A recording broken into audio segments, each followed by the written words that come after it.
Big basketball moves. Damian Lillard's switch to Milwaukee Bucks in three-team trade. Listen up, basketball fans. Big news just dropped about Damian Lillard, and it involves a massive three-team trade with the Portland Trail Blazers, Phoenix Suns, and Milwaukee Bucks. No Miami Heat in the mix, but we'll get to that later. The headline here is Damian Lillard, the star player, making a move to join forces with Giannis Antetokounmpo at the Milwaukee Bucks. That's a powerhouse combo. Let's dive into the details of this blockbuster trade. Jrue Holiday, the former Bucks guard, was a key player in the mix. The Boston Celtics snagged him from the Blazers, giving up Robert Williams III and Malcolm Brogdon along with first-round picks in 2024 and 2029. Now let's talk fantasy impact. First up, Damian Lillard.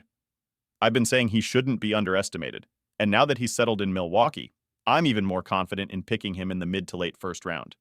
His playing style won't suffer alongside Giannis, and we can expect more assists with such a dominant front-court player by his side. But what about the other players affected by this trade?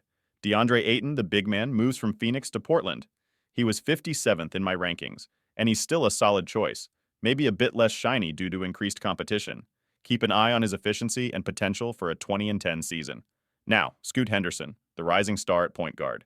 With Lillard and Jrue gone, Scoot's fantasy value is on the rise. He's a top pick for Rookie of the Year and could be a top 100 fantasy player.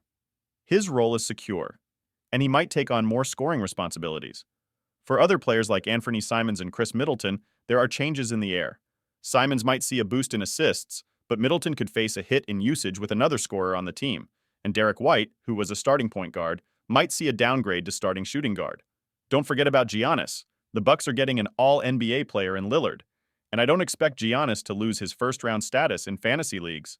As for the Celtics, Tatum and Brown are mostly unaffected, but Tatum might see a slight dip in potential assists with a new point guard in the mix. Lastly, keep an eye on Ayton's move to Portland. This could be the most impactful change in this fantasy basketball saga. Ayton goes from the fourth wheel to potentially the second offensive option with a talented point guard in Scoot Henderson. So there you have it. Big moves, big names, and a lot to watch as the basketball landscape shifts. Stay tuned for more updates as the new season approaches.